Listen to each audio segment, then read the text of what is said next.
Thanks for coming out.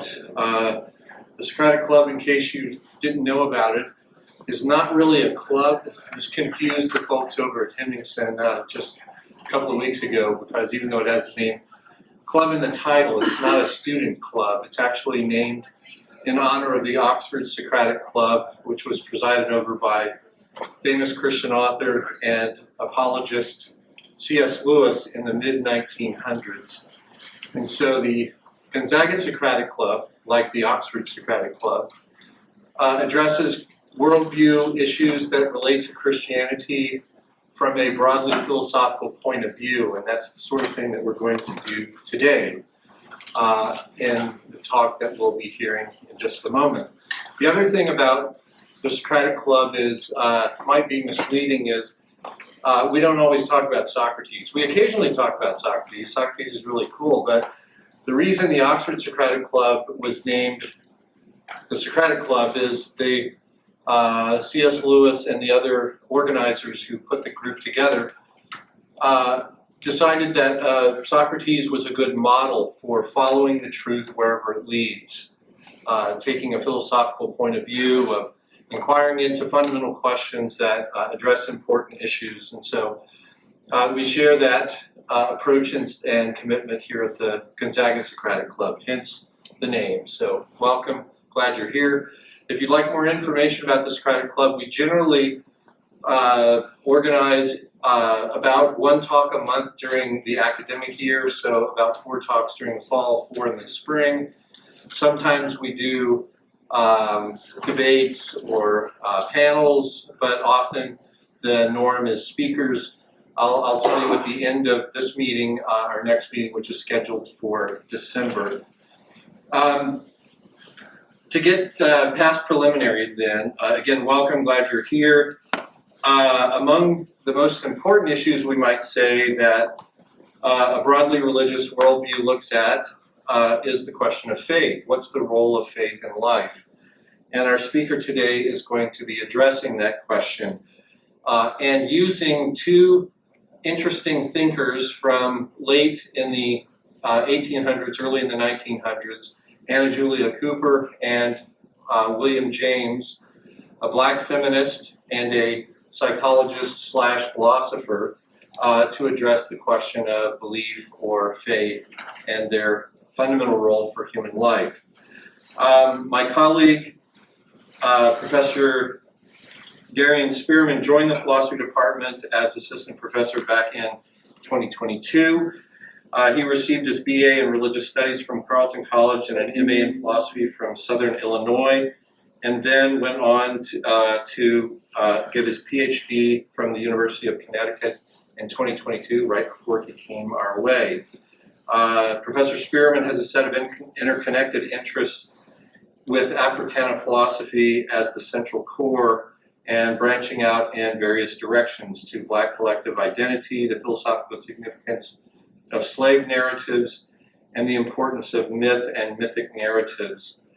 And he has a real interest too in human-animal intersubjectivity. I don't know if that'll come up in our conversation today, but that's an interesting, another of his interests. So if you would, please welcome Professor Darian Spearman. Faith as well.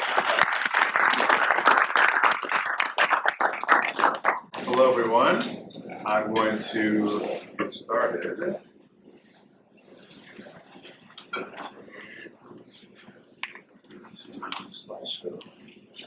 Beginning.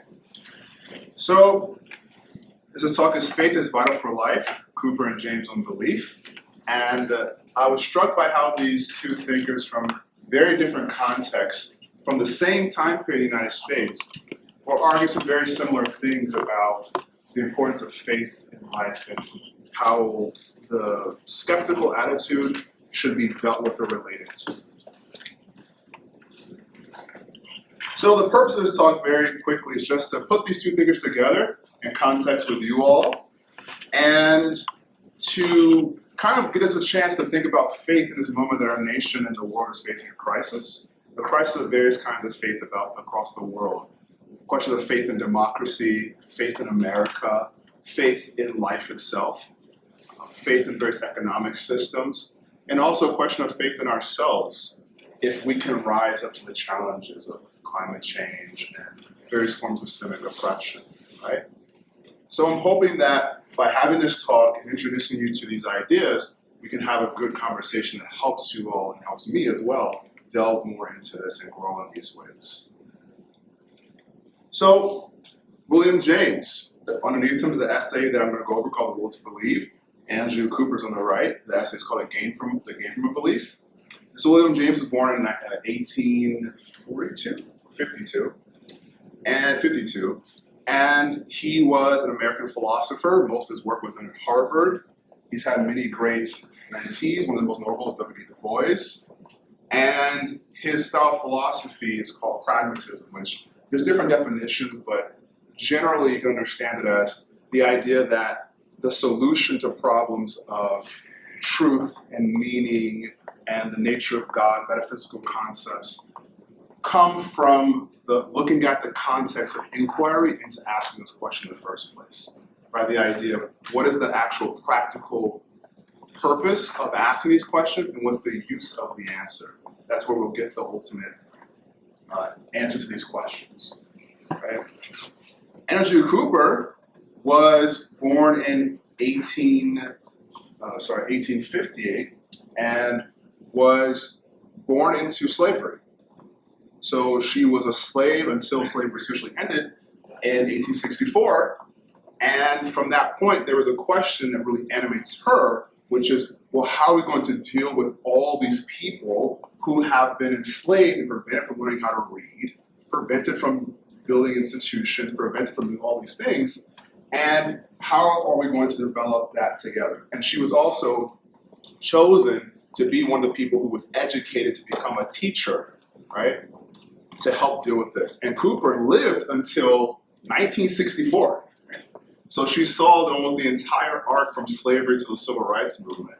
And if you think about the question of faith and potential, what an amazing explosion of faith and potential to go from literal enslavement when she's born to seeing basically the end of the major chapter of the civil rights movement, all within her lifetime, right?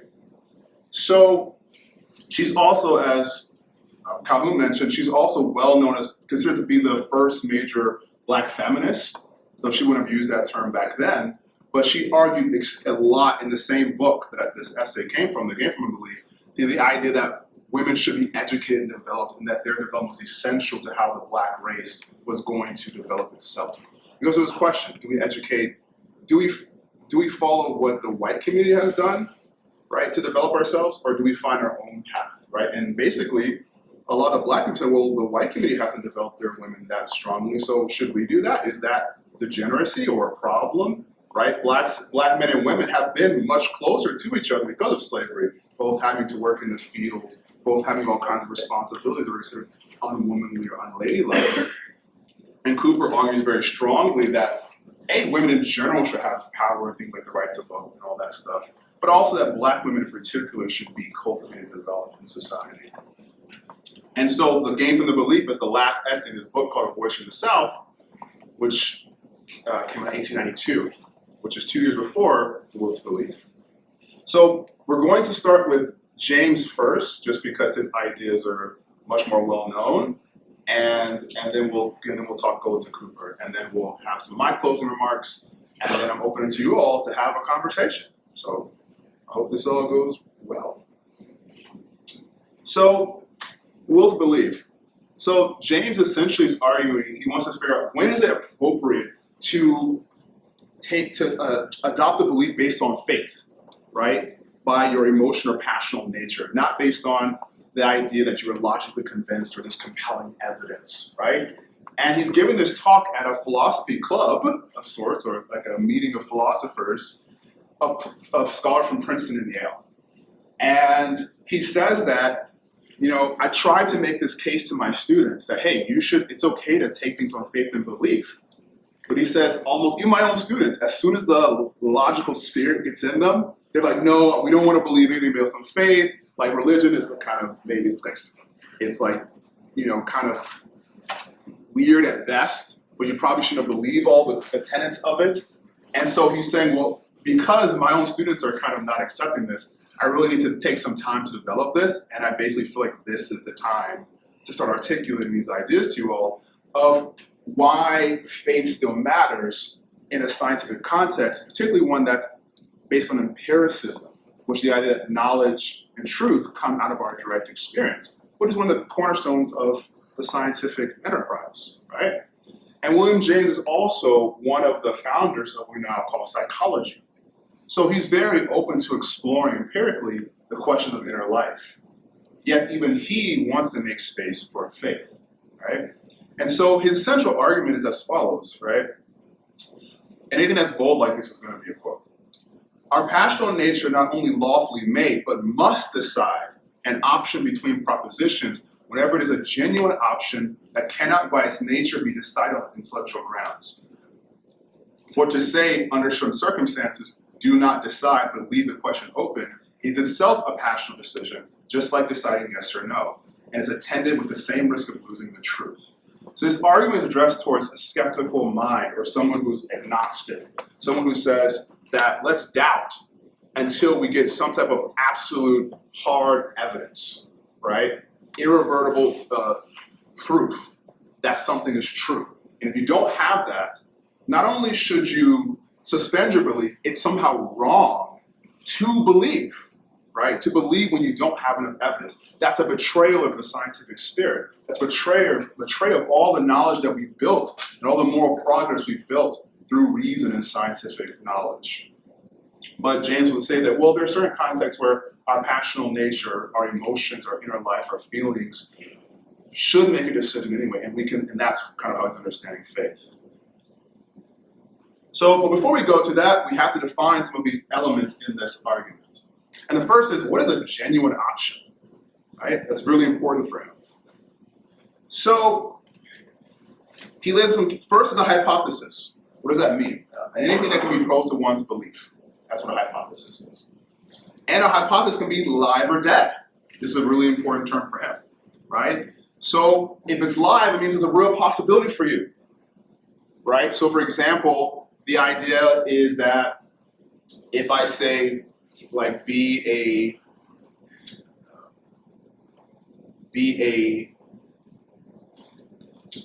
I don't know, I'm trying to think about any type of idea, like, for example, the example he gives, like if I give it, either be a Muslim or be an atheist, for many of you, that may not be a live option, right? Because neither of those ideas appeal to you, right? He talks about the electric kind of feeling you feel when something's really connecting to you and really stimulating and motivating you, right? But he says for other people, maybe being a Christian or being agnostic is a live option for you, right? Or for some of you, being a socialist or a capitalist is not a live option for you. It's just something you don't really care about, right? It doesn't spark anything for you, but something else might, right? These are something that's live or dead, right? Now, the more alive an hypothesis is to a person, the more they're going to act on it, essentially, right? So if something, that's why he points this kind of electric feeling that comes inside of you, because he's saying that when you really believe in something, you're going to do an act on it, right? And so, for example, if the question is really live to you, being a capitalist or being a communist, you're really making a core decision about how you're going to act in the world, right? Now, a choice between two hypotheses is called an option, right? And so this is the broader context. So an option comes in particular forms. So an option can be living or dead, which is like very similar to the hypothesis. Does it matter to you or not, right? Now, the other one that's important is it forced or avoidable? So, for example, if I say, hey, are you going to wear, his example he gives, are you using an umbrella to go outside or not, right? That's avoidable because you can just stay inside. You don't have to go outside, right? Or the idea of the question is, if I ask you, do you like me or not? You can be indifferent. You can go, you're fine. Right? Or you can avoid answering the question, not a big deal. Right? But there's some things that are forced, right? Which is, he gives an example of, if I give you an option, take this truth or live without it. You actually can't be indecisive about it, because to say no or to suspend belief is to make a judgment either way, right? If someone says, will you marry me? and you say, well, I don't know, I'll think about it, right? In a certain sense, you've said no to that person, right? Maybe you said no, not right now, but you said no. You haven't actually, it's not the kind of thing you can actually suspend your judgment on, right? To say not right now, or I don't know, is to block the whole process that goes into getting engaged, letting people know, starting up the preparing for the wedding, saving money. All that's blocked as if you just said no, right? So some things are forced. To try to suspend judgment is basically to give an answer. The third is that some are momentous or trivial. Trivial, you can imagine. Funny enough, William James has a lot of scientific discoveries or scientific evidence or scientific experimentations are about trivial options. You can easily suspend your judgment for a year or two to look at the evidence to see if something comes up as true. Does this chemical compound actually have its origins in this type of chemical structure or a different one? You can say, well, I don't really know. I'm just going to look at it and see what happens. If it takes a couple of years, if it takes 5 years, 10 years, we'll figure it out eventually, and I don't have to make a decision based on that, right? But the question of, for instance, are you going to go to war or not? Are you going to support a war or not, right? Are you going to commit your life to some type of cause or not, right? Those are things that you they're very, very important, right? They have a large-scale significance on the outcome of things in the world and in your own life, right? And how people relate to you accordingly, right? If someone says, well, I don't want to go to war, that's a major commitment to a different world that could exist, whether that war happens or not, right? So an option that is forced, living, and momentous, he calls a genuine option. And this is the context, as you saw in the previous one, where faith or belief can be, you can be justified in going by faith or belief, right? Because it's forced, it's living, and it's momentous, right? So one thing he wants to argue against is that the scientific aversion to faith stems from a certain type of commitment towards the truth. It's like, we get it, like we are all, as scientific people, committed to the truth.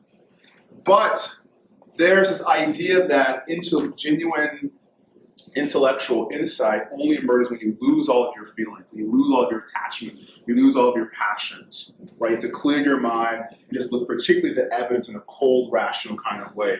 James used the term tough-minded in that type of term, where someone who's more driven by their emotions, he calls tender-minded. So you can already see certain types of dynamics of gender played out in that. But he uses words like masculine, scientific, these types of terms. But the idea is that there's a certain type of coolness and detachment that's supposed to give you genuine truth, right?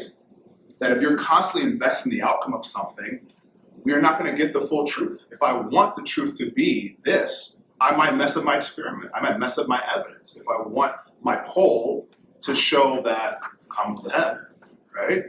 Well, then I might mess up all the information in my political polling, right? So the idea is that if you're doing science, you should be suspending this, because your inner emotions. But he says that generally our lives are influenced by what he calls our non-intellectual aspects, right? Our emotions, all these types of things, right? So he says the very belief that truth exists and that our minds can know it, he says is a matter of faith, right? And this is his idea of saying, the skeptics, you can't convince a strong skeptic logically. There's no way out of it, right? You can keep going forever and there's no truth, that you can't know it, right? And so he says that even this very notion that we're pursuing truth and that we'll achieve it and that it's out there and that our experiments and our things can actually get knowledge of the world, that's ultimately a faith. It's something you feel, something you believe. And all of us have no problem with that, us being the people he's talking to. You all are a very different audience, right? But he says they have no problem with that, right? And he says, also, the kind of evidence you find persuasive is ultimately subjective. He says there's so many philosophical schools of thought that say opposing things. There's arguments about there being no God.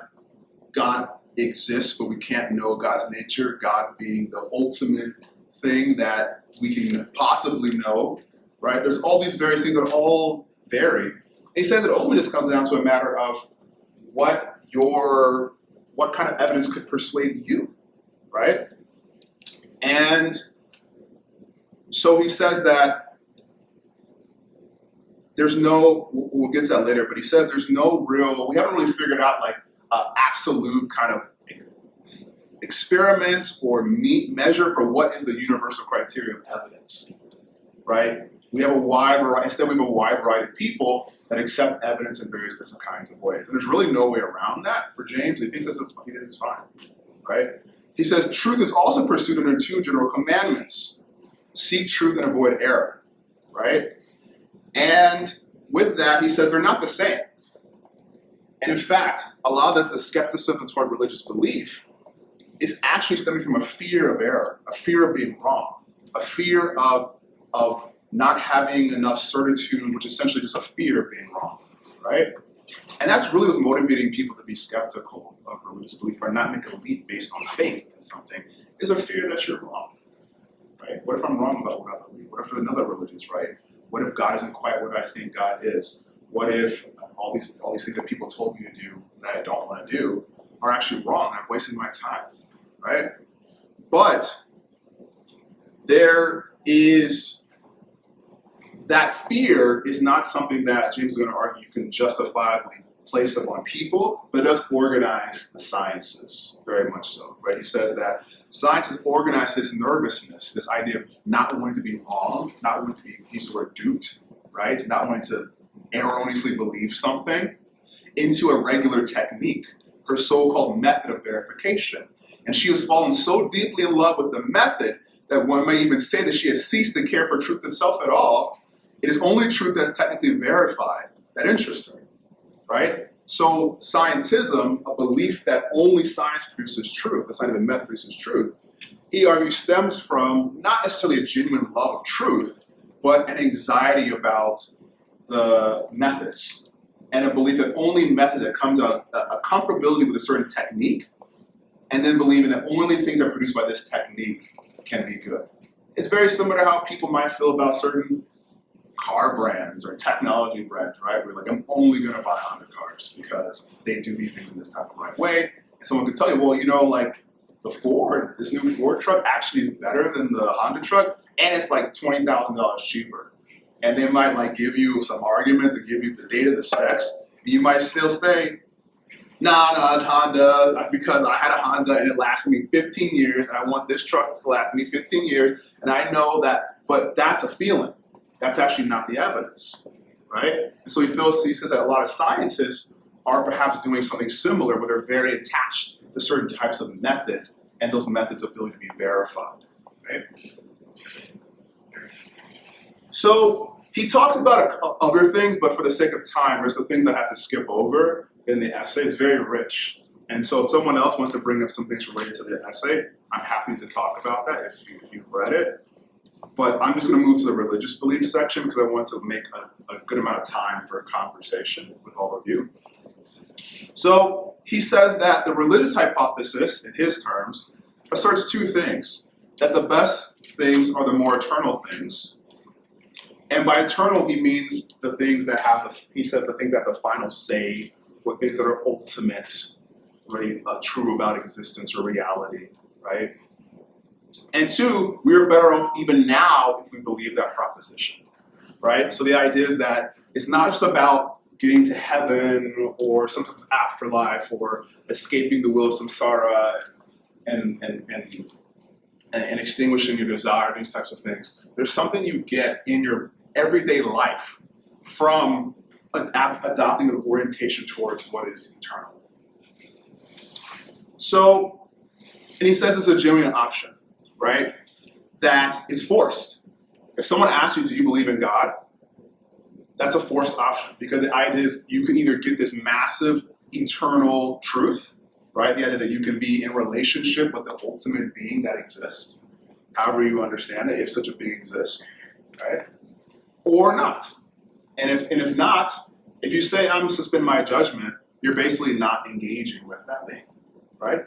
It's especially in terms of relationship or action, right? Just as someone says, hey, do you want to be my friend? That's not necessarily forced, but we'll use an example.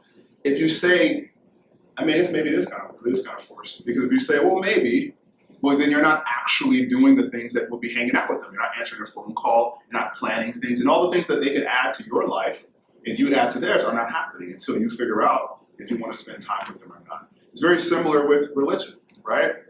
So he says that those religious skeptic is not actually someone who's truly trying to hold out for the truth, but someone saying that we should give into a fear of being wrong, what he calls losing truth, that we could have an erroneous belief. There's not enough scientific evidence for God's existence, not enough evidence for a lot of religious claims.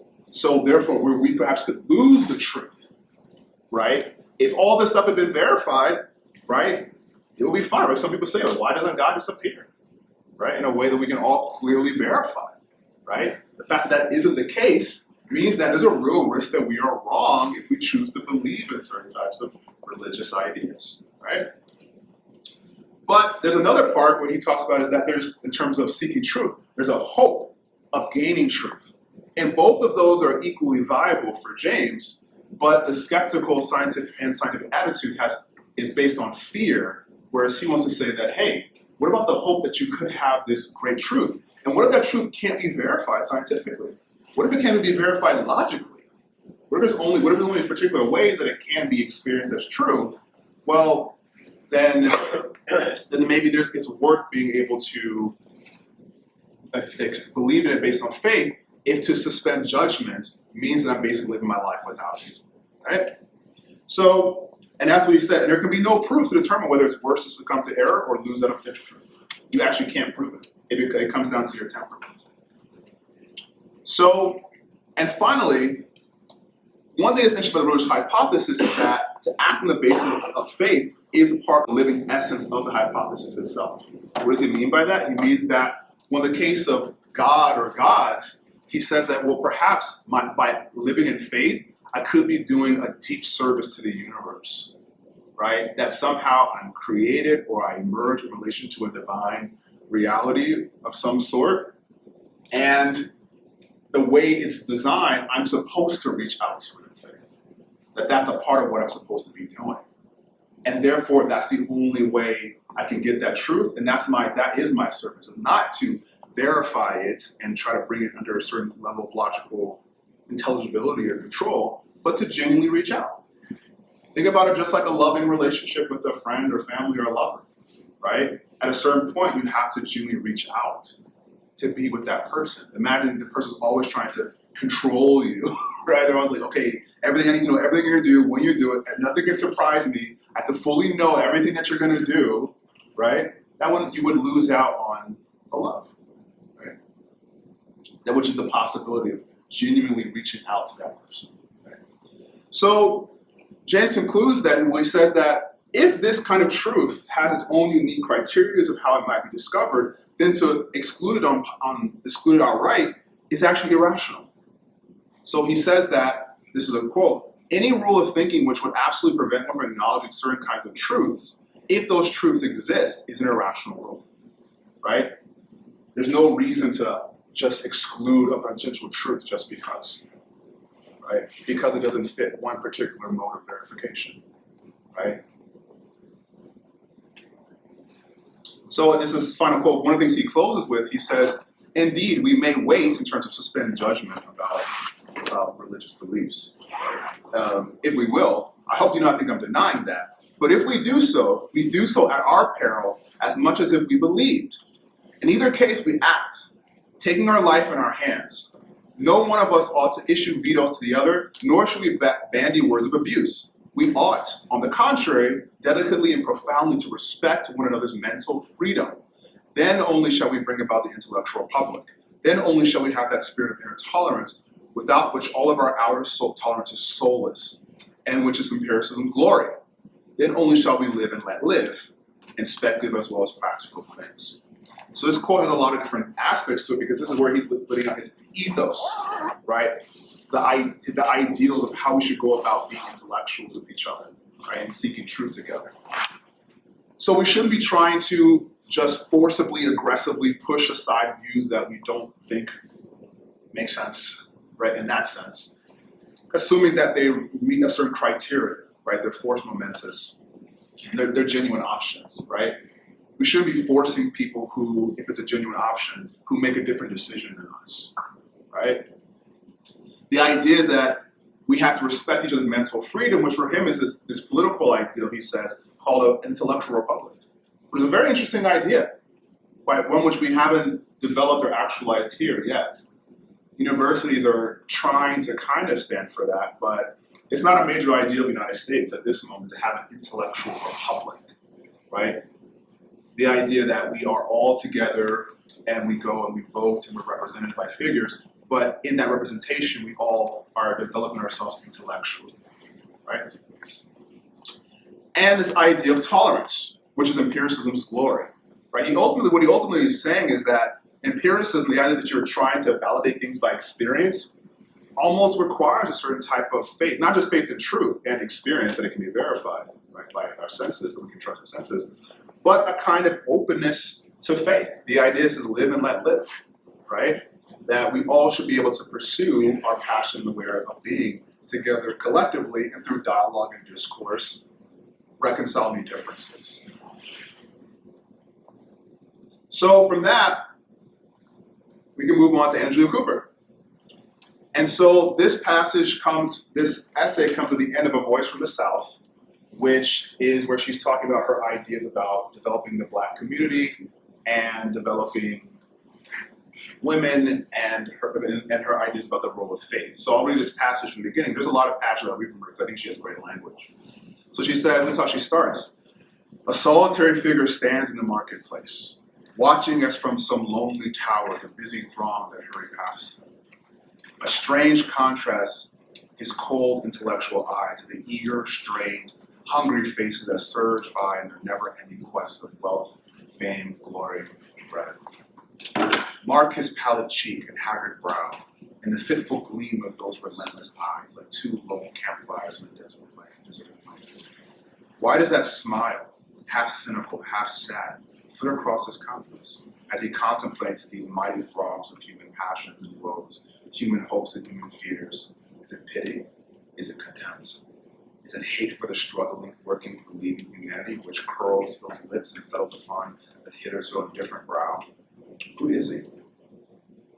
Earth skepticism, looking at the protean antics of Earth's enthusiasms, speculative unbelief, curiously and sneeringly watching the humdrum, commonplace, bread and butter toil of unspeculative belief, lofty, unimpassioned agnosticism that thinks face to face with hobbling, blundering, unscientific faith that works. Dare we approach? And that last line is very important because from that starts a whole dialogue, which I won't get into, in which the writer goes up and she's talking to this person, asking this question, like, so why are you like so skeptical? Why are you not? What do you think about it? What do you think exists in the person? You know, life is ultimately meaningless. It's just laws. We're all just matter in relation to each other, and there's no deeper significance or truth. There's just a void beyond what we know, and they go back and forth asking. But part of that dare we approach is that this theme of this person is solitary. This is very important for Cooper's perspective. They're distant from everyone else around them. They're not engaged. And they think that because they're disengaged, they're somehow superior than the other people who are super engaged. Right? You can see this kind of idea in contemporary society, perhaps, right? With the idea that you're not supposed to be super invested. You're not supposed to be super earnest, right? Otherwise, you might be cringe, right? You should be truly trying to get yourself out. You should be stepping back. There's a certain type of power, there's a certain type of security in that. And this person is the ultimate emblem of this. He's not engaged with the moving throngs of people among him because like these people aren't very intelligent, not educated, they don't understand. They genuinely believe that there's things worth seriously trying to do. They genuinely don't understand how small our planet is in the context of the entire cosmos, right? There's an utter insignificance in the weight of all the laws that are in all the matter, right? And that person's hard to engage, right? That kind of person's hard to connect to. That's why it's like, I don't even know, she's like, should we even go up to this person? This person clearly doesn't want to connect to people, or doesn't know how, right? But she ended up doing those still because she's Angela Cooper. So basically one of our arguments is that faith is necessary for heroism, devotion, and sacrifice. right? So she argues that the agnostic attitude, the skeptical attitude, particularly the agnostic one, saps one's life of the capacity to deeply commit to improving oneself and others. And deeply commit is the key thing. There's a certain depth of life that she argues you just can't get into if you're not moving from some type of place of faith, right? Not that you can't have any commitments, that you can't care about people or things like that, but there's a deep level of commitment that we'll talk about that she says you can't reach without faith. Because you lose inspiration of a particular sublime conception of life, which is that you're understanding yourself as cultivating some eternal dimension of what you are, right? So she says most religions have the idea that you have some type of soul or something that outlives you in a sense that's way beyond the time scale that you live in. And that in this life, we can cultivate that, right? Even in terms of things like faith that don't have a God figure as the highest reality, like Buddhism, there's still the essential that you have something in you that can persist through reincarnation, right? Now, is it a real substance thing for Buddhism? No. But it persists. And in engaging with it right now, you can create a better condition for it in the future. Like you'd have to reincarnate again, or maybe you can be liberated and you're done, right? But the idea is that it's been a central part of so many human cultures. There's a part of us that extends so far beyond what we conceive that we can touch and work with now, right? And her argument that agnosticism and skepticism just blocks you from doing that. And it closes that dimension, and she says that we need that for certain things. And she said the result is an individualistic hedonism, right? Which of a particular kind that says that I just need to pursue my own desires, my own pleasures, right? And you can think of that even for today, right? For many people, your general encouragement of what you're supposed to do in life is to satisfy your own desires in this life, right? That's what you're being cultivated for, largely, right?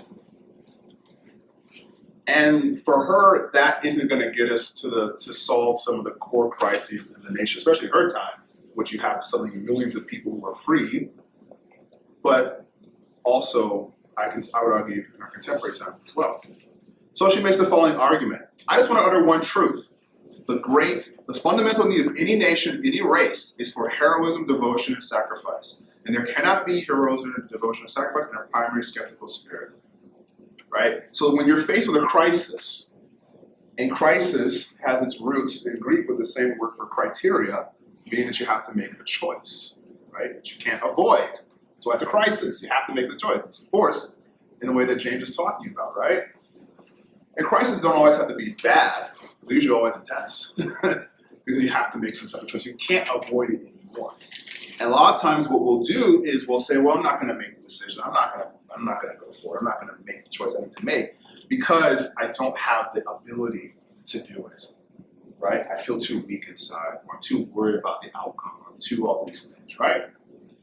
And that's because we don't have a deep enough relationship to life, right? And she says, especially in her context, the main audience of her book is other Black Americans, right? Who maybe don't want to spend a lot of time and energy bringing up a bunch of slaves in Mississippi, right? Some people, they were born, they're free. They've been free for generations, right?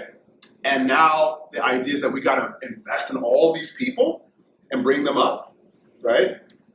But also think about this time, William James is also in a similar context, right? Where there's a lot of major sciences that are lifting off the ground. The United States is positioning itself to be a world power in a way it wasn't quite before, right? We haven't quite hit the level of World War I and II, but there still is this kind of context of what are we going to be? The frontier is closing, right? Which led to a lot of crisis, especially among men, right? Of how are we going to make men and boys into men, and what's the future for the nation now that we can't go out and get land and territory the way we used to, right? So it's in that context that she's saying that. So she says people can only do a certain type of moral heroism when they're anchored in what they feel are internal truths, and the feeling is my emphasis, but also hers, right? That you have to feel that you're participating or connected to something that's eternal or infinite beyond you, to be able to marshal the energy and the courage to do something very significant.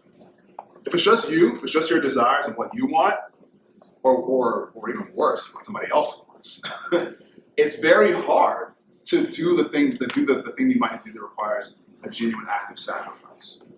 It's very hard to make a sacrifice when maybe you don't want to, or when someone hasn't compelled you enough to choose to sacrifice, or when you've worked to gain a lot of something and the sacrifice might require you losing a significant amount of it. But if you're connected to something you feel is vast or beyond you, well, you can maybe make that sacrifice because you're attuned to something greater than the immediate present. So he says, he must believe in the infinite possibilities of devoted self-sacrifice and the eternal grandeur of a human idea heroically espoused. It is the enthusiasms that face around the world. It is these enthusiasms that face the world that have heated the crucibles in which were formed its reformations and its impulses toward higher growth. Right? So she said it's this kind of faith, this belief that so many religions has created whole societies, whole worlds that now so many people participate in, and so much culture and richness and political work that's come out of that. Okay. So, but by faith, she doesn't mean dogmatic adherence to a creed or a set of beliefs. Right? So she says, I believe that eternal truths exist, but they are not, she says, if eternal truth exists, it has to be infinite and beyond any type of particular system, right? So in her, then, faith means treating the true as true. And she means that faith is not primarily expressed via proclaiming a set of ideas, but in one's willingness to devote themselves towards sacrifice for and ultimately heroically to act to manifest. Furthermore, if religion is a proper home of faith, then religion must be what she calls life made true. And life operates by two key principles. It's a series of action, growth, and development that is endless. Life it's been going on for about 3.5 billion years. I don't think there's anything else we know, any system we've created that's been going on for that long. So that's an incredibly high level magnitude scale, 3.5 billion years. So life has been a process that's been going on for that long, growing, changing, evolving to get to where we are now. And second, life doesn't confine itself, but it reaches out to continually actualize its possibility. It doesn't stay in the pool of water that wherever it comes from. It gets on land, it goes in the sky, it does all these things, right? And so this is why the skeptical attitude you're keeping to yourself is a problem, right? And so this means that to the extent that we act on genuine faith, we act from the core of our vitality. Our core essence of what it means to be alive is for Cooper what it means to act from faith, to act from that, to be in touch with that. Thus, the skeptical attitude ultimately divorces one from the core of what it means to be alive. And so Cooper, and we're getting near the end, so Cooper chooses a person in this essay that exemplifies his life of passion and faith. And that person is St. Ignatius of Loyola, right? And so she says, she gives this passage about talking about Loyola who comes, he's crippled, he goes to Spain, he goes to Italy, Rome, and he has this fire in him, this belief that gets now, all these people start following him and then traveling all over the world to build schools and translate languages and all these things, right? Where is that? Well, she says, do you want to know the secret charm of Ignatius Loyola, the hidden spring of the Jesuits' courage and unfaltering purpose? It's these magic words, I believe. That is power. That is the stamping attribute in every impressive personality. That is the fire to the engine and the motor force in every battery. That is the live coal from the altar which at once unseals the lips of the dumb, and that alone which makes a man a positive and not a negative quantity in the world's earthly utility. With this potent talisman, man no longer abideth alone. He cannot stand apart, a cold spectator of earth's pulsing struggles. The flame must burst forth. The idea, the doctrine, the device for betterment must be imparted, I believe. This was the strength and power of Paul to Muhammad, to the Saxon monk, and the Spanish zealot. And they must be our strength if our lives are to be worth living. They mean as much today as they did in the breast of Luther Loyola, who cheats me of this, robs me of both shield and spear. Without them, I have no inspiration to better myself, no inclination to help another. So, to conclude, these are some ideas that I've been thinking about from this, and I want to share with you all what you all think, or anything else that was talked about, right? And I don't know if I have time to go through all of them because we're getting close. Okay. So James argues that one it's justified to adopt beliefs. This is kind of reiterating some things that we said. To adopt beliefs on the grounds of faith in the context in which one is faced with a genuine option. There are specific instances in which one is forced to make a choice, and thus the skeptical stance is not a genuine suspension of judgment, but a deliberate choice to avoid error. James' concern is that this fear of error, raised to an ethos, undermines the spirit of tolerance necessary for genuine empiricism to thrive, and the intellectual republic, and all these other ideas that he wants us of tolerance, of live and let live. One of the key advantages of empiricist perspective is that it facilitates a spirit of inner tolerance, which is essential for a pluralistic society to thrive and endure. Right? We're going to have a bunch of different people with different ideas and cultures and backgrounds living together. We have to have some type of tolerance for them. And for James, the best way to cultivate that tolerance is a tolerant appreciation for faith. Right? While I don't think Cooper disagrees with this, she asserts the depth at which one to choose to live their life is itself a genuine option. Life has a particular nature, which faith is the deepest expression of. Both agree that it's impossible to live without some kind of faith, truly, right? That's part of what James is arguing. Like, you already have faith already, right? If you really didn't have any type of faith, you probably wouldn't be able to do anything, right? You certainly wouldn't be paralyzed, certainly, right? So James wants to keep open that some hypotheses, including the religious one, may be dead to given individuals. In this sense, his view of the social dimension of faith is individualism, right? That we each, he said, live and let live. We each have our own potential thing of what's live to me may not be live to you, and you have to respect. I have to respect what's live to me, and I have to respect what's live to you. You have to respect what's live to me, right? And we kind of live in that together. But it may what was live to may be dead for you, and that's okay. Like, if you don't, that's fine. Right? However, looking at Cooper's argument, we see the limitations of perspective. We exist in a context in which the legacy of various oppressions still limit the possibility for humanity. Right? We haven't gotten over the forms of gender oppression. We haven't gotten over colonialism. The legacy of slavery is actually not gone. We live in the midst of a global climate crisis in which there's all these people who are going to be forcibly relocated, perhaps die or suffer immensely, right? This means that we must draw deeper from the well of life's potential to rise to the challenges that our nation and our world face. Right? I feel like this context that we're in now that's coming is going to require some heroism, right? Or some devotion or some sacrifice. Right? There's no way around it. The thing that's so hard is that it's hard to wrap our head around that's what we're going to have to do. Right? Maybe it's not fair, right? But this is what we have to do in a certain sense. So this requires deepening our disciplines of faith. By disciplines of faith, I mean the methods by which one attunes to the deeper dimensions of life that have been the domain of spiritual tradition for thousands of years. Right? We have to figure out some practices and techniques to deepen and restore our faith, to connect to that wellspring of life that's beyond this. And it's these disciplines which will enable us to actualize new dimensions of life that will enable us to rise to the challenges and the crises we face. Right? That if we can get deeper into life and grab a hold of what's considered faith and flourish and blossom that, we'll be able to face the challenges of whatever will come, and the problem won't seem too big because we'll be expansive enough to rise up to it. That's all I have to say. So for you all, I look forward to what you have to say.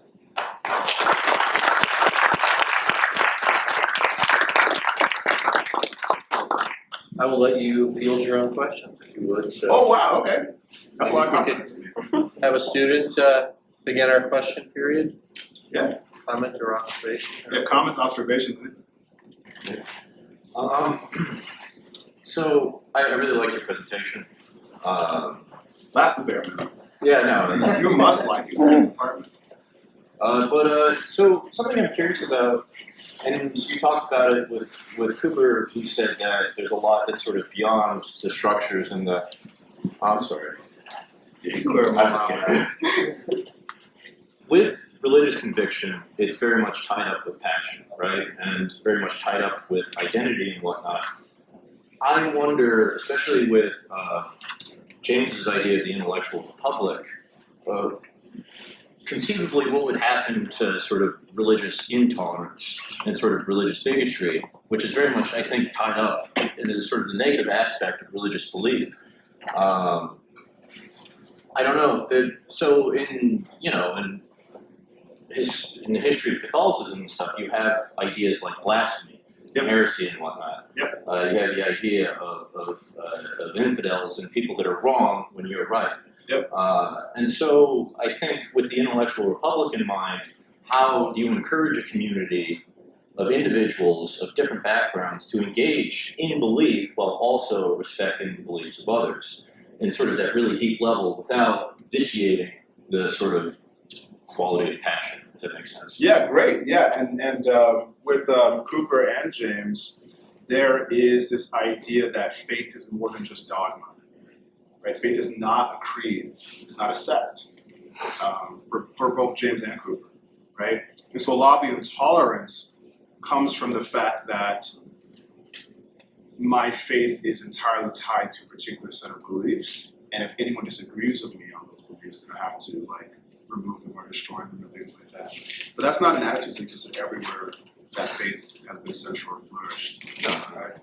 And there have been moments where it's emerged, but I would argue a lot of that is just, it's dependent on the social context and the need of institutions at a given moment. And some people, remember, this is an ideal that we strive towards. And so some people are going to reject that ideal. Some people are going to say, I don't want to hold hands metaphorically with a Muslim, right? It's just like when Martin Luther King was struggling with the end of the civil rights movement, when Black people were losing faith in a genuine unity with white people, right? And the Black Power movement was coming in, and Black people were saying, I don't want martial law. I don't believe in that. Why should I get beat? Why should I get hit? Why should I be nonviolent to help them realize something, right? And, you know, there was tension there. I mean, there was a white priest one time who came to the march, and a lot of the Black people were like, we don't want you here. And he said, well, I'm going to be here anyway because my destiny is wrapped up with yours. I don't view myself as, I can't, this is something I see myself inherently part of. But when you deal with that, it's something that you have to bring people into. You have to get people to a deep enough kind of faith. There's always going to be people that might have a certain attitude of a certain type of lack of faith. And maybe they're justified in that. But the question is, with Cooper, especially this way, for James it's more like the intellectual public. For Cooper, it's kind of us trying to collectively build ourselves up and establish something. And you definitely need some type of faith to do that. And so for me, it's more about cultivating what that depth is, and then the people that respond to it. And there's going to be people who are intolerant, but I don't think that it's something that we need to fear as much. There's going to be some people that are intolerant, but those people are just not, well, I mean, this is where faith comes in a certain sense. This is not dogmatic, but those people are not involved in this project in this way, right? It's just like with, I think it was Karl Popper with the paradox of tolerance. Should you tolerate intolerant people, right? Because if you don't tolerate intolerance, aren't you being intolerant, right? And isn't tolerance the main value? I mean, James talks about it, right, of liberal societies and these things like that. And Popper and he says that the Nazi Party was very explicit to exploit this. Goebbels said, like, we went and said, you have to tolerate us, otherwise you're intolerant. And don't you value tolerance? But he said we had no intention of respecting this thing. We wanted to get in to destroy it. And so in that context, if someone's stance is either disingenuous or is going to absolutely destroy what you're standing for, well, you have a right to say, like, yeah, we're not going to be linked together. Sometimes faiths clash, but it doesn't mean they have to be violent. But if people are violent, I think it's the faith that's making them violent. In the context of the issues raised by Cooper, Yeah. how important and to what extent do you think faith should be tied to religious conviction? So in the context of Cooper, how's important that for like what Cooper's saying about her time? What she's saying in her time? And what she's saying in terms of like how society should move forward and how society is able to move forward. Yeah, so in her time, which is the late 1800s, she is thoroughly convinced in religion, right? Especially Christianity or Islam. Right? She says it's whether it's Islam or Christianity, Catholicism, like Jew Protestant, whatever it is, you need something. You need something that brings you deeper into yourself and can draw upon those well springs. And if you think about it, I mean, from slavery ending in 1864 to 1964, we've largely had the biggest movement for social change in the United States was a religious movement. The civil rights movement was largely religious. In fact, there were people who weren't religious who were part of it, of course. But the reason why the figurehead was a pastor. And they intentionally worked with nonviolence. Nonviolence wasn't just a political strategy, it was also a spiritual one. They learned from India, with Gandhi, that was another one, right? Where you're trying to cultivate a certain type of energy that can cause transformation around you. So they really believed in spiritual power. And they really believe that can cause transformation. And I think that for me, following Angela Cooper, I would agree that that's still needed today as well, to progress in any type of way, or at least deal with certain issues. Does that answer your question? Yeah, that makes Okay. sense. If not, I'm happy to talk more, because as you can see, they hired me to come talk. It's important. That's what I do. Yes. Maybe just asking the same question again. But, Sure. But with No, I love that. Like, I feel like a lot of times students, they'll be like, well, someone else already said, but no, they didn't say like you. So there's something that new will come up every time. So I think James and Cooper, like religion is clearly very important to them. And, Yes. and they're both Christian, so that seems very important to them as well.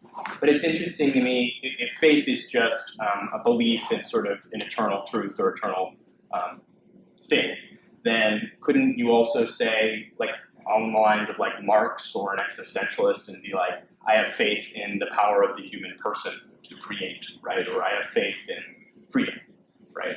Yeah. So I'm just curious. What you think I think you about could. Like, there are lots of people, like, for example, my advisor, Louis Gordon, he's someone who's an existentialist humanist. And for him, being from the African perspective, he still has to reach beyond the individual.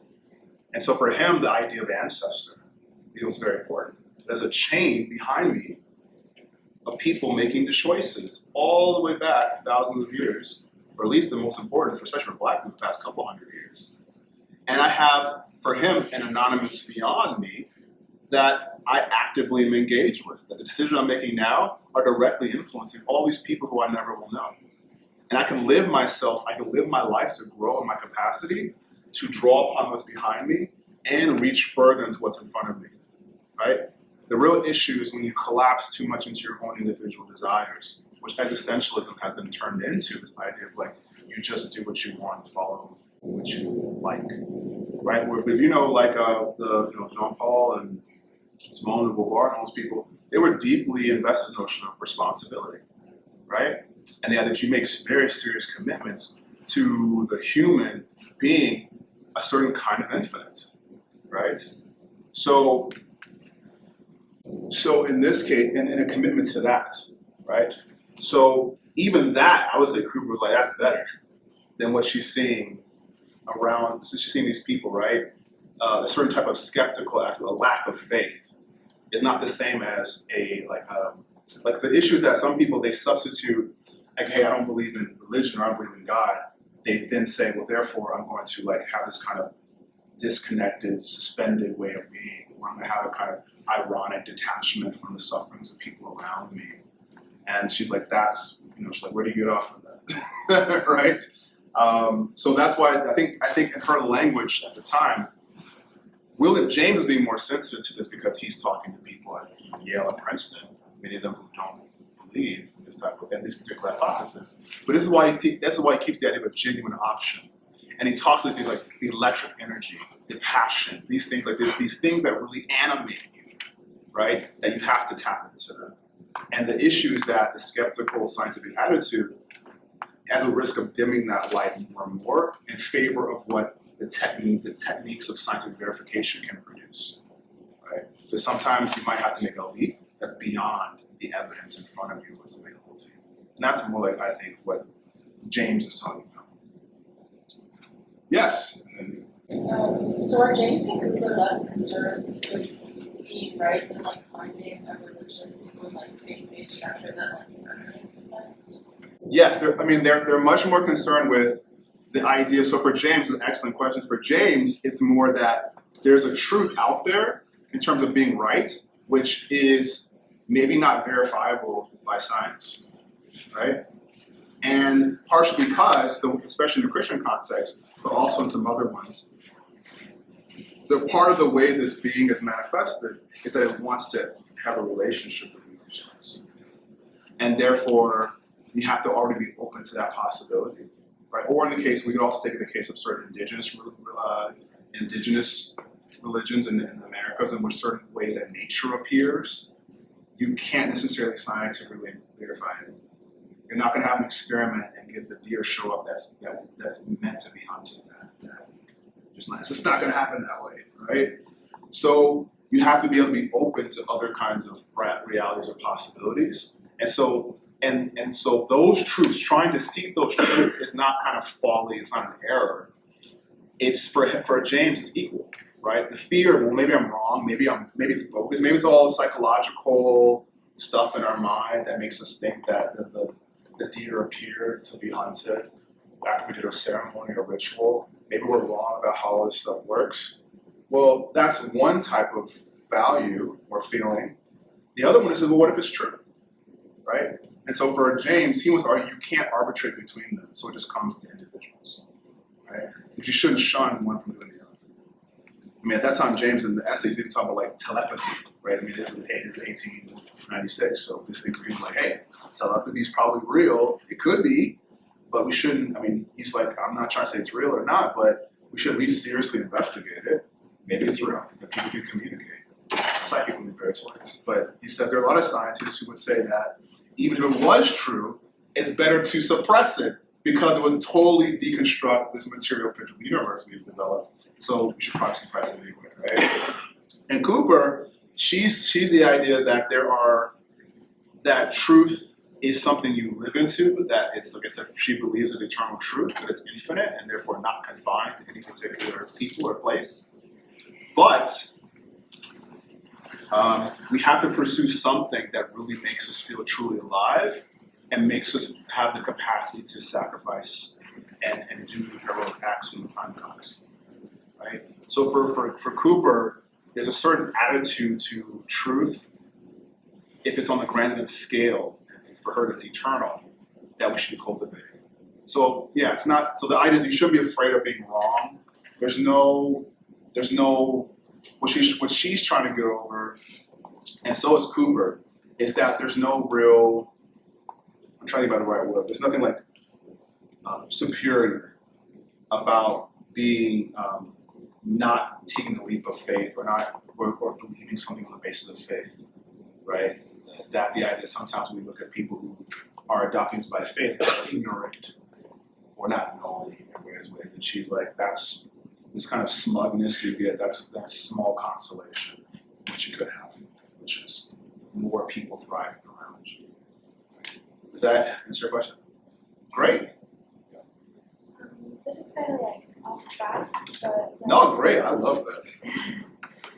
do you think that like objectivism is like inherently like retroactive, or do you think it like necessitates intolerance? What do you mean by necessitates intolerance? It like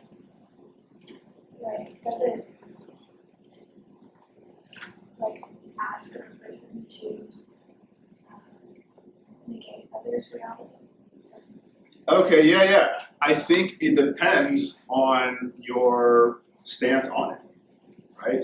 So if you understand objective as something that can only be verified by a particular set of techniques, or only verified by a particular creed or viewpoint, then yeah, it will be intolerant, right? But James is one of these openings that empiricism has an opening towards there being objective truths, but the idea is that it's not a truth that we can ever be fully certain of. We just know what we can know, right? And we try our best to lean into what we can know.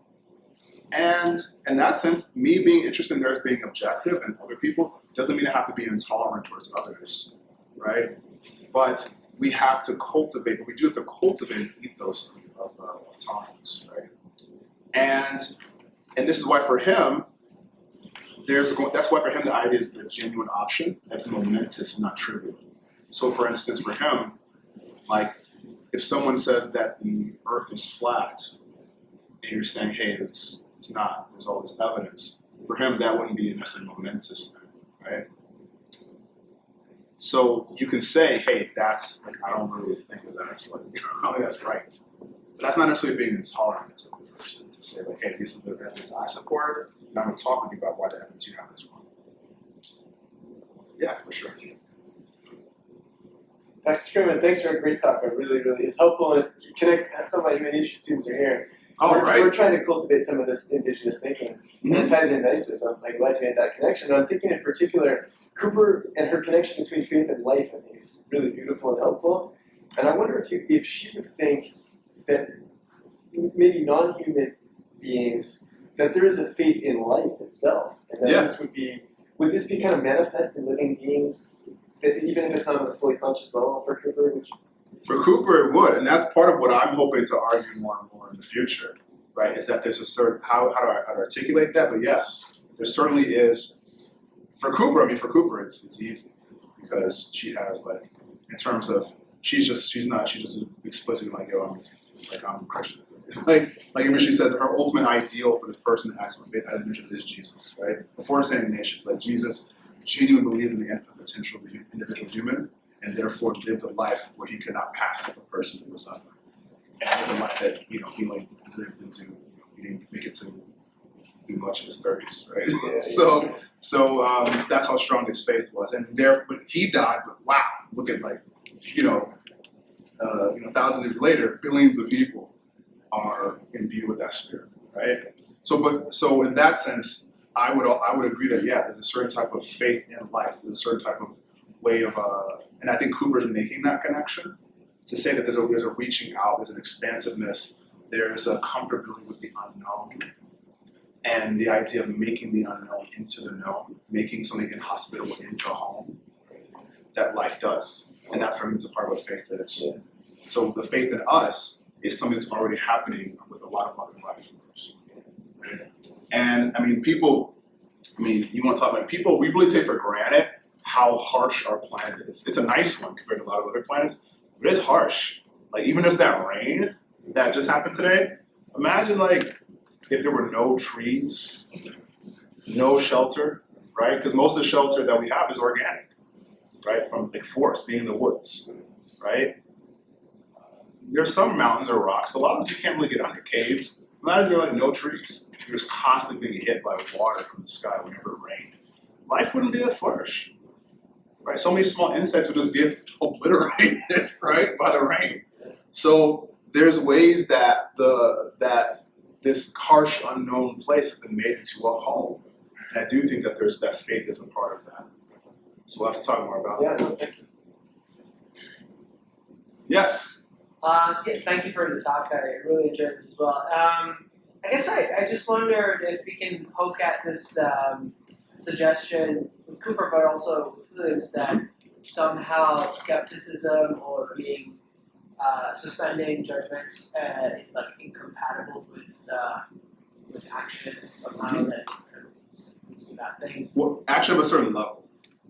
So good. Action of a certain type of level, and that's why for her it's heroism, devotion, and sacrifice. Right. So I mean, in scientific context, I feel like, isn't it true that when the evidence is inconclusive, that doesn't do anything in terms of the passion that the scientist has about the kind of the particular issue that they're pursuing? And it's just actually sometimes it's more fuel for that fire to go pursue more evidence, see where that leads them.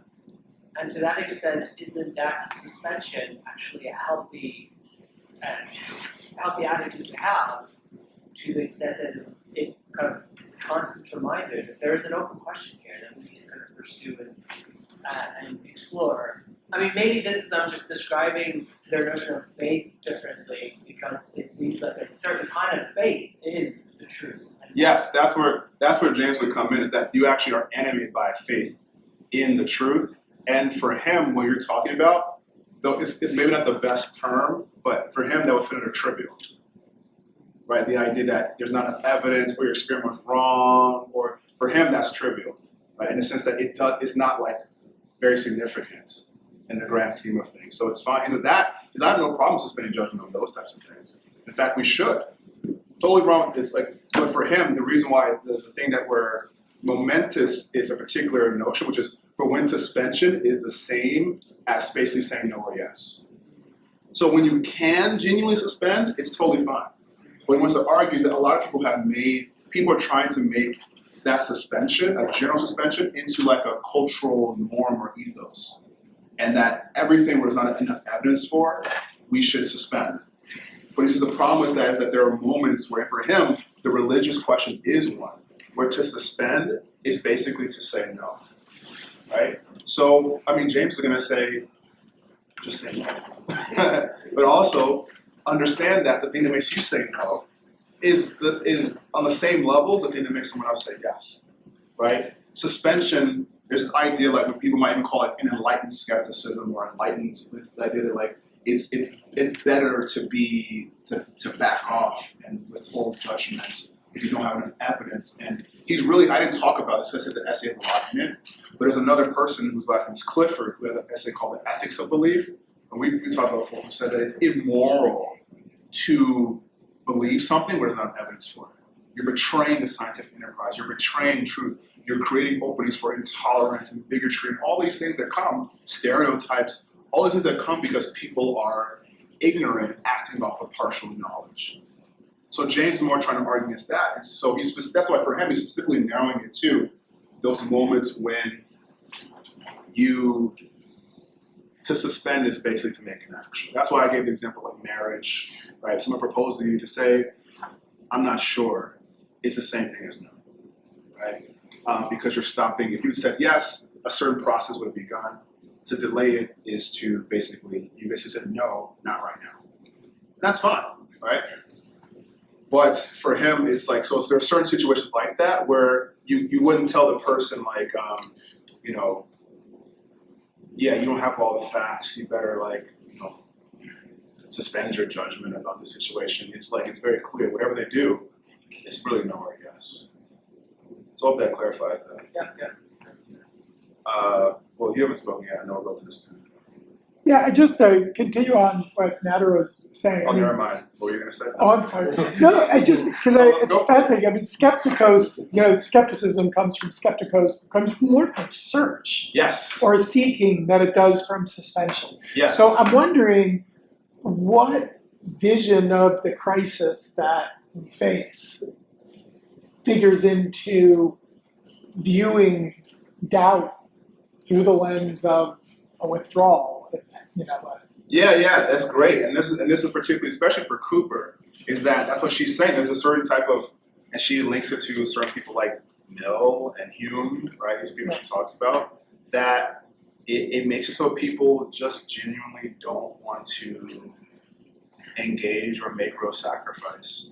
So I know that the idea of like a genuine search, I think the root of skepticism is not the same thing as perhaps how skepticism becomes to be known and developed in relation with scientific materialism. Right? And so I think perhaps there's a scientific material skepticism that they're targeting, right? Which is a particular group of people. But yeah, I think you're right. Like, Hero, right? He was said to be like the most tranquil person ever, right? Apparently he died just like because a boat sank, and he was like, well, this is it. Right? He was like, I'm cool, and he wasn't panicking or freaking out because he was not believing, But also, the thing is, he apparently just went along with custom, right? Once he kind of stopped, like his skepticism made him just say, I'm not gonna make like direct decisions about things. I'm just gonna go along with what's custom, right? So in this case, for someone like Pirro, the skepticism leads to, ironically, a kind of cultural conservatism of sorts, right? Where it's like, I'm just going along with everyone else does because I'm suspending, or I'm not trying to make any definitive like decisions or say something as knowledge or anything like that, So there's some point at which seeking and searching isn't called for. Yeah, at a certain point, like there's a certain point where it's not aiding growth or aiding what life does, right? So for example, so many figures that search, my most familiar with this context is Christianity, but also I'm very familiar with the Hindu and Buddhist context. And you don't seek forever, You seek until eventually you find something you're seeking. And the openness, which is very valuable, is something that makes you break down the walls of what you think is possible, right? In that case, it's very good. Like, for instance, if you're a seeker and you're trying to find the truth or trying to find and realize a certain type of thing, and you're wandering out through India or things like that, you have to be open to anything being the thing that potentially makes you the truth. You might have to be open to perhaps the sect that you disagree with. You show up and you're like, oh man, like you get hit. You're like, I was wrong, right? Or some old lady, right? In a culture that maybe doesn't value what women have to say in a certain sense, might be your teacher, right? Like there's a woman who, there's a book called by Yogananda about Hinduism, and it was a big introduction to it in America. And one thing he talks about, he gives these descriptions of these various figures throughout India.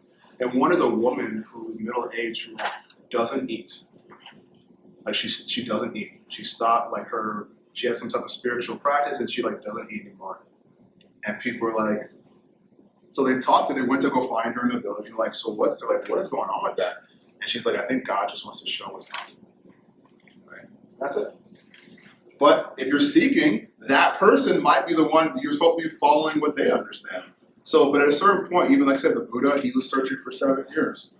And he arrived at an insight or an awareness that satisfied him.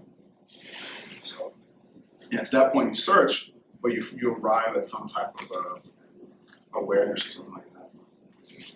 I think you, Hydra, and then we'll go to you. Yeah, so I was just wondering how you see this need that you talked of for a directly religious faith to lead and create those large changes and movements such as climate change and the need for equal access to life and whatnot. Yes. Contrasting with the fact that there's an exponentially growing number of non-religious people. Yeah, I think we have to. People have to tap into their genuine faith in a certain sense, right? So for me, this is it's funny. I was literally just having a conversation with you about this yesterday, right? A lot of people want to be at that depth. They want to connect to other things, but they're having issues with certain institutions or creeds or other things like that, right? And the point is, you should still try to move from that place and use your tradition to help you go in that direction, to help you go in certain directions, right? So, for instance, I was going to say something, but yeah. Oh, so one of my examples was, for example, the hippie movement, which is a group of people that a lot of people make fun of nowadays, but they had a major impact on our contemporary culture. Right? You can argue that they're the ones that seem to have won the culture war of sorts, right? And that the generations, if you look at Gen Alpha and Z, their values and way of being reflects more what the hippies were doing than what the squares were doing. Not necessarily the same, but it reflects more of that. But you can't say a lot of those people weren't acting on faith. They were seeking new faith. Some of them were going into Hinduism, some were going to Buddhism. But there was also faith in a certain type of, that's been a part of America for a long time, right? Where people, let's go out and make a commune. Right? Let's figure out a different way to live together. Let's do the San Francisco thing and have a land where people don't pay anything, right? You can't say, I would say it's really hard to say there's no faith in that. Right? People have also talked about conversions with even serious political movements, conversion experiences. Marxism was one of them. I'll give you an example from the Black Panthers. There's a guy from Ohio. He was a hustler.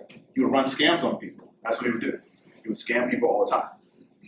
And some people came to him and said, hey, why don't you go to California to this Panther school and get educated? And his thought was, I can run scams in California. And so he went to Oakland and he went to their school and he said he had an experience of a religious conversion. It's completely changed his life. And he went back and started the chapter in Ohio. And he got enough confidence with the government that now he lives with his wife as a, what's it called? In exile in Madagascar. Right? But he had he connected something much vaster, right? Now, part of me argues that black spiritual tradition, that black tradition of the Marxists is tied to a deeper spiritual core, right? That comes from a lot of these people, these Panthers they grew up in church, they were tied to the civil rights movement, they just lost their belief in Christianity, but they didn't lose their faith in like the depths of the human spirit and potential. Right? So similar to the question I was asking about the existentialists. So, do you see that growing number of religious or non-religious people changing in terms of like going back down then? I think, honestly, I think yes. I think yes, as the new voice, the new articulation of it starts to emerge, I think people will gravitate towards it. I think people are just, it happens. I mean, think about like Protestantism, right? I mean, like that would have been crazy to a lot of people at the time, but it emerged and people were seeing serious problems with the church. So people broke off and articulated a very different way of relating to faith and institutions and people and all stuff like that, the Bible, and it really flourished and became one of the major faiths of the people of England and the United States, right? But I mean, who says that that's the last time that these things can be articulated to make sense for a new generation? Yeah. One of the quotes I pulled from the slides was genuine beings to act from the core of our vitality. Yes. I'm wondering like what that looks like, and then is there a point at which religion or faith has like a call to action? Yeah, I think especially from James and Cooper, when you're genuinely religious, you're always acting. Like if you believe that you have a relationship with God, or if you believe that your soul needs to cultivate non-attachment to escape some sorrow, right? You're going to be living your life in a certain type of way already.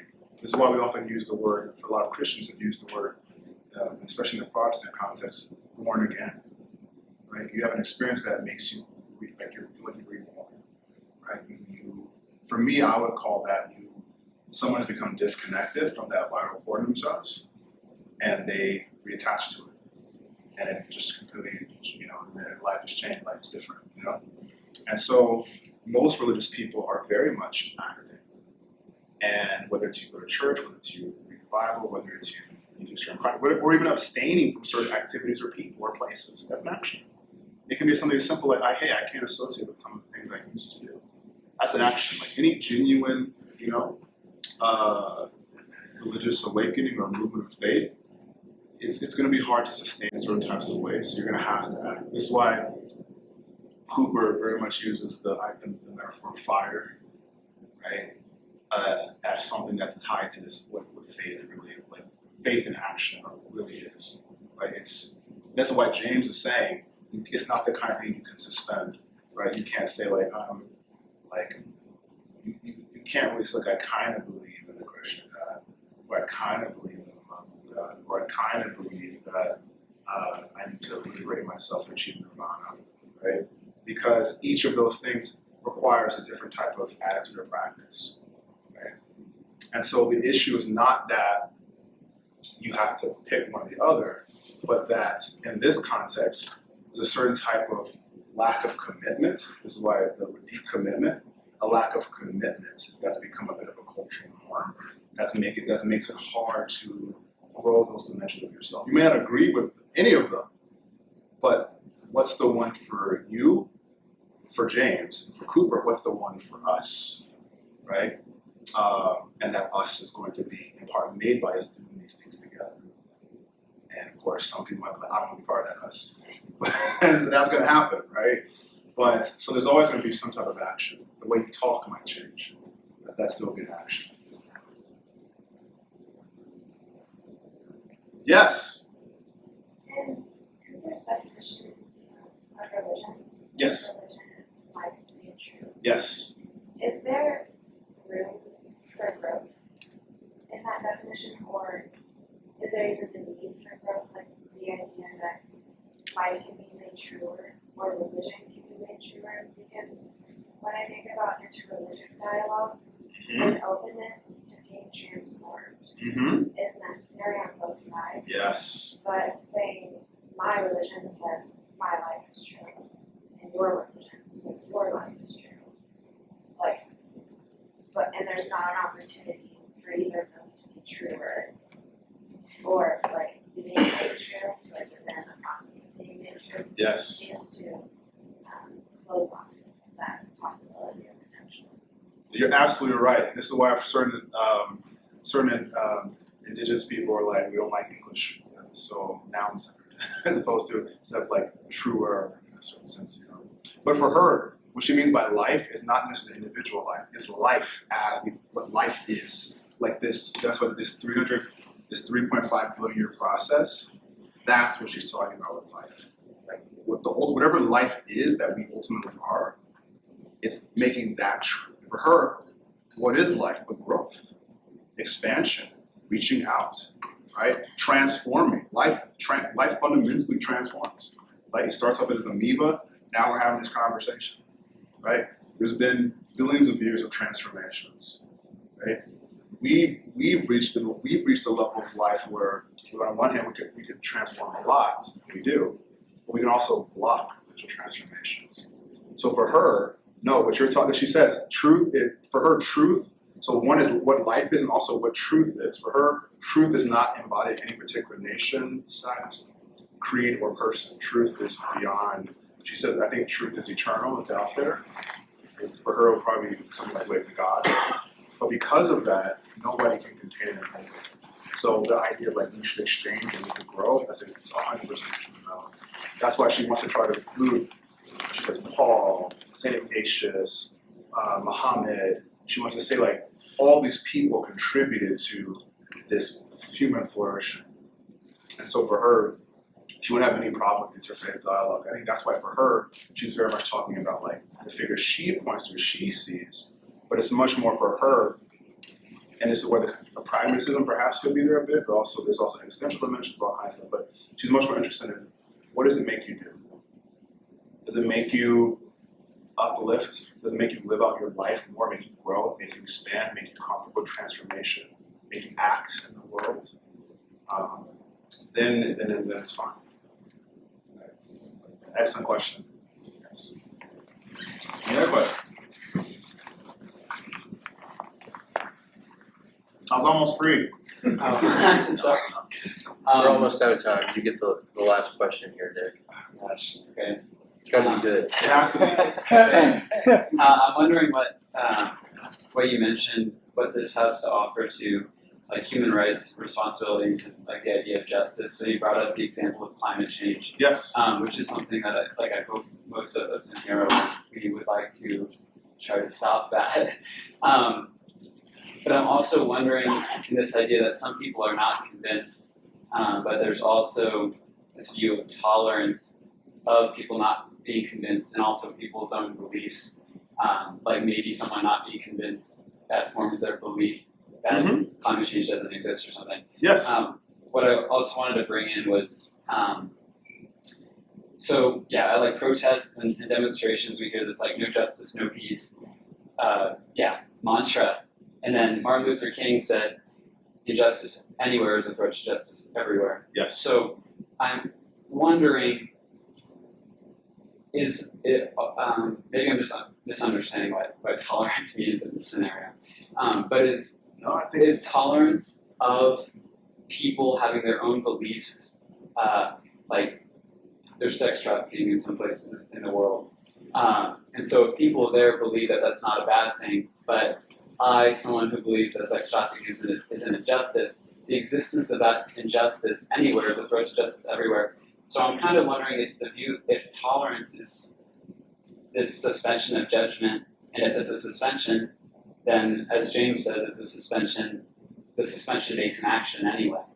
Mm-hmm. And yes. So I'm wondering how that, just deals with areas of justice. Yeah, excellent question. So the question of tolerance ties much more to James and Cooper in the sense, right? For Cooper, there is a commitment to heroically sacrifice for your fellow human being. We should be aspiring towards and inspired to do so, right? So in that sense, acting from the core of your life is also recognizing the life in someone else, right? And so in that sense, and King is coming from the same tradition, right? That there is this larger responsibility that we have towards each other, right? And King is also someone who grew in that awareness as well. I think got pushed to explicitly articulate a more global, international vision of the movement, right? Something that other people told him not to do, right? Because of that part of let him get killed. Now, and so for the question of tolerance, I think that, so for me, I think this is a problem with that view, that it does make it very hard to say these are things that we can all stand for, right? There are some things that we believe in and we have to organize to do, to change, right? So if someone says, I personally like, but I think what you said with James does add something in that sex trafficking and stopping it will be for James a momentous thing. To say, I don't know if I want to be involved with it, it's basically allowing it to not do anything to change, even how small, right? So I think for him, he would say, James would say that if there's not enough evidence to justify intervening some type of way, right? Someone might say, hey, this is like really good in the economy in this region, and if we intervene, like we don't have evidence of like it might destabilize the economy, right? Tourism in these countries, a lot of these countries where sex trafficking is very dominant, have been destabilized by colonialism and things like that. So their economies, the people's families depend on getting this money, right? Like Dominican Republic, there are people that care for their kids and their parents through sex work, with sex tourism. There are people coming from Europe and America and things like that, right? So I think what James wants to say is that, well, I think for James, this question of tolerance is why he's tying to religion. There's another section which I didn't get into, which he calls about moral truths, where things are social facts, which are only true when we make them true, right? So in that case, you should act on your passionate belief to do that. So we can share values and these types of things to change society, right? So we can hold on to the idea of how certain people should be treated. What Cooper's going to say is that, okay, you think sex trafficking is wrong. What are you willing to sacrifice to make sure it goes away? What are you willing to help others? What are we collectively willing to sacrifice, right? And if you say nothing, then for her, she said your faith is probably not deep enough. But that becomes the question: like, there is going to be some type of heroic action and sacrifice and devotion to eliminate sex trafficking as a global phenomenon. It's a major, major, major task, and something that's been around for a long time. But if some of you believe is doing it wrong, then for Cooper, that will light a fire in you that'll lead you to sacrifice the right things to try to do your piece to make a change. Yeah, I think the last thing I'll say, I think there's this fear that like what if my own personal sacrifice isn't enough, and I think what you just said actually what I just said, like maybe it's not enough for something like climate change. I feel like I can sacrifice all I want, but there's like views, like a lot of college students have this view that it's the people at the top of like giant businesses that are doing like that are screwing over the entire world when it comes to climate change. And so I don't want that to exist. I'm going to sacrifice. So I feel like the fear is the presence of people in the world not sacrificing.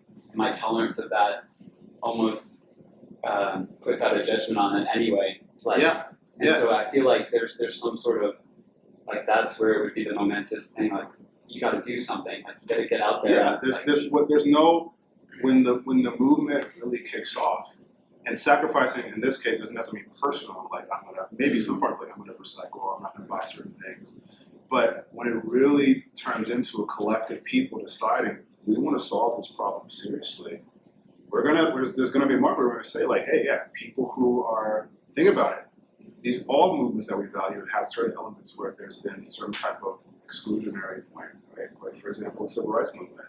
They weren't like, yeah, we're totally cool people. If you're okay with segregation, I'm okay with it, right? And this is where King, he said in his letter from Abraham and Joe, is that I'm starting to feel that the greatest impediment to the civil rights movement is not the white racist, but actually the white moderate who believes it's another timetable for another person's freedom, right? That says, hey, hold on, like, let's be tolerant. Let's not like punish these people, like these Southern people. They need time. Like it's a major change to their worldview. Like you were enslaved and you're always beneath them, and all these things. Like don't disrupt, don't cause problems, don't do all these things.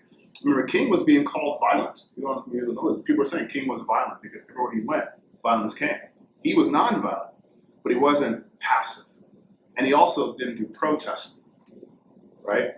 Like, there was some protesting, but the reason why they protested was civil disobedience. They protested in part because they couldn't get permits to protest. So they were breaking the law in their protest. They weren't just like, yeah, so where can we protest? Where you allow us to gather? Oh, you know, a mile away from the center of town, okay. On a particular street corner in the black area, okay. No, they said, we won't give us a permit to protest where we want to protest. We're just going. And that was something that sparked a lot of people's passion and imagination. People flocked in from all over America to come participate in this. So that's the idea, is that's what Cooper's saying, to feel like your sacrifice is not enough, is the fact you've already devalued your life, right? And you devalue your life because this particular culture encourages them, right? And so there has to be something in which you have to believe that, hey, I'm willing to do certain things with my time, my energy, to try to bring this new reality into a being. Will it be perfect? No. Will it be without any type of tragedy? No. Some of that's unavoidable. But will it be worth it? Yes, and that's part of your faith. All right. Let's thank Professor Spear.